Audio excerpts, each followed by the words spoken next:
Good morning again. I'd like to cover three things now. For those who don't know us, give a short background about the university. Then I'd like to explain a little bit about how Decentralized came about and why we're here. And then leave some thoughts, particularly for policymakers, of whom we have some in the room, about some emerging, let's call them threats. I'll be a little bit sharper this time than I was last year this time. Briefly about the university, while we're very well known for blockchain, we're actually, and I feel I need to say this because sometimes people think, oh, you're just a university about blockchain, or you're online, or what have you. No, we're a fairly normal university.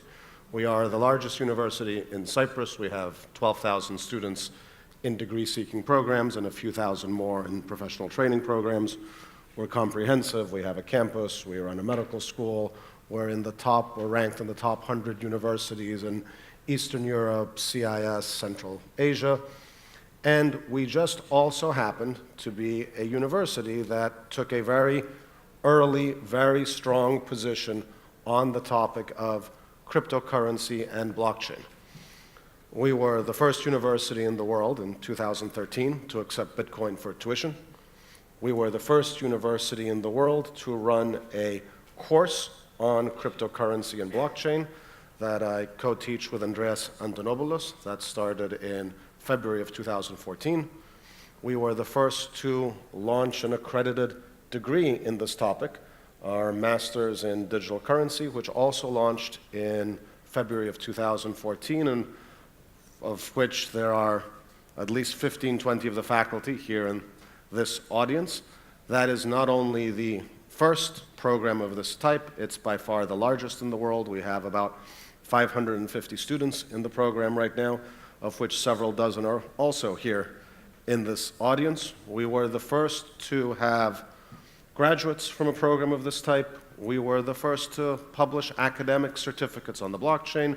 We were the first to publish diplomas on the blockchain. We were the first to publish everyone's diplomas on the blockchain. So today, when you graduate from the University of Nicosia, you get a nice-looking diploma that your mother will frame and put on the wall, and you get a certified PDF that anyone on the planet who follows a certain algorithm can verify that you did in fact graduate from the University of Nicosia without ever calling us, without ever going to our registrar, and so on.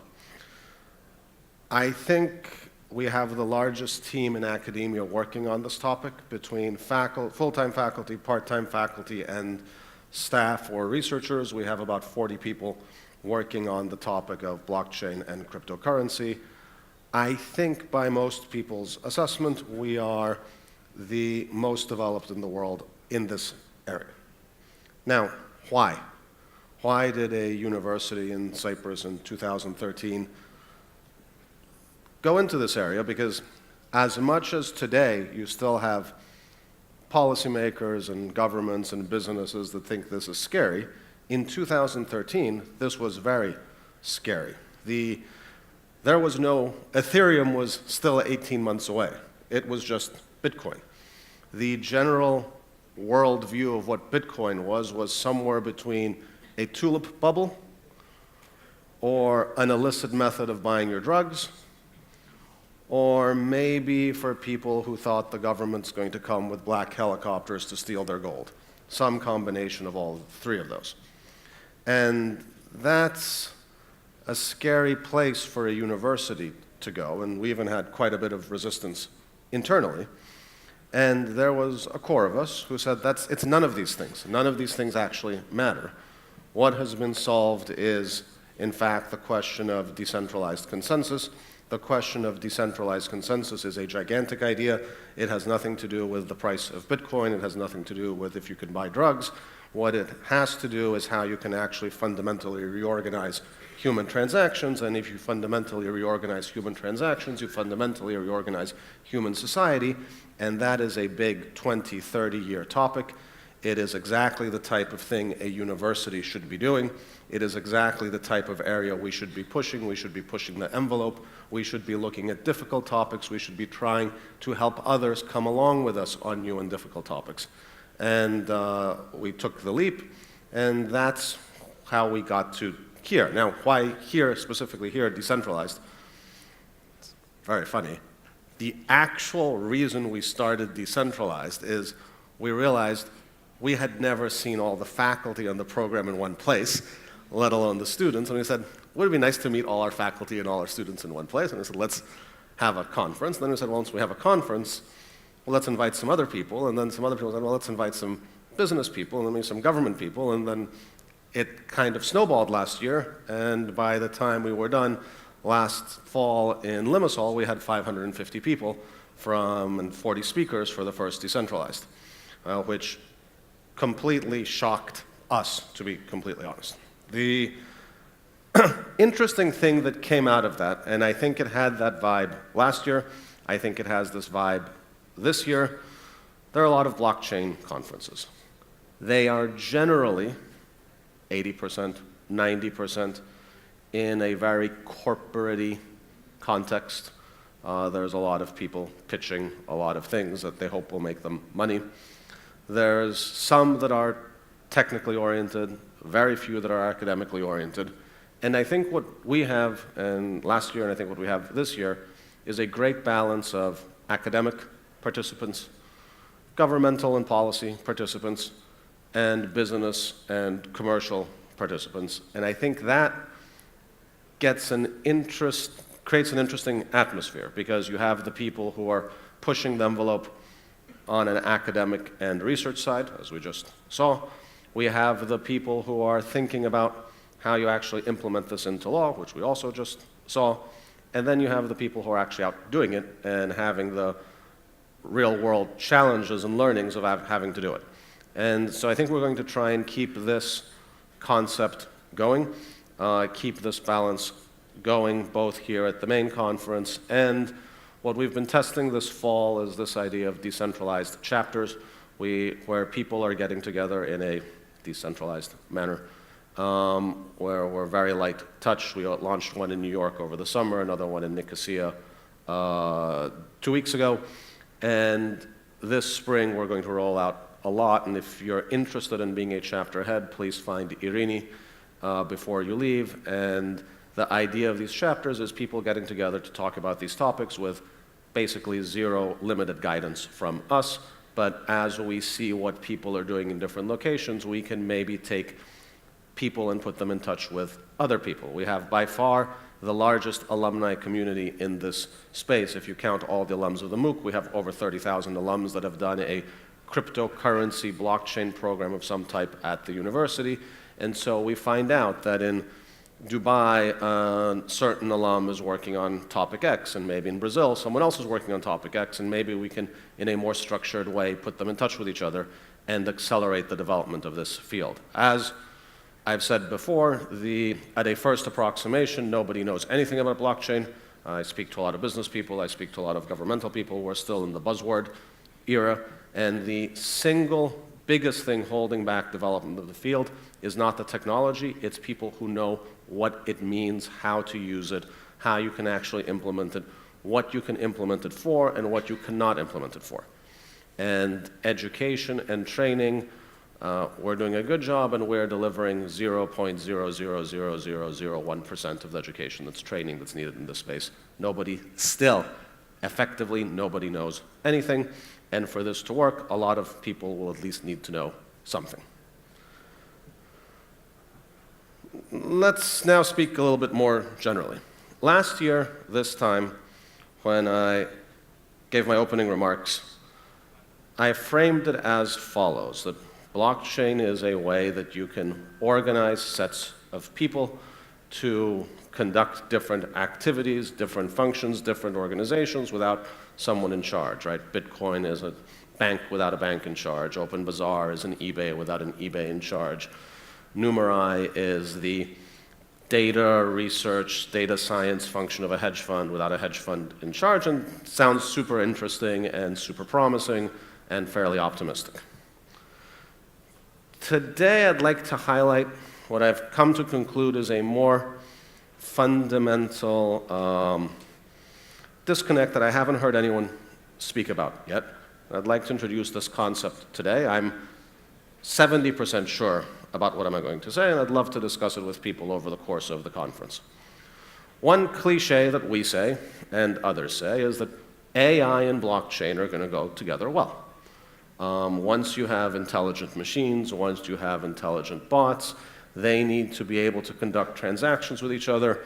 Those transactions are almost certainly not going to run through the traditional financial system, right? If you have your self-driving cars and you've put your car on urgent mode because you need to get to a meeting and it needs to negotiate a bunch of micropayments with other cars to get them out of the way because you're in a rush, and your grandfather is not in a rush at all and he's on slow mode and he accepts every micropayment around to move out of the way.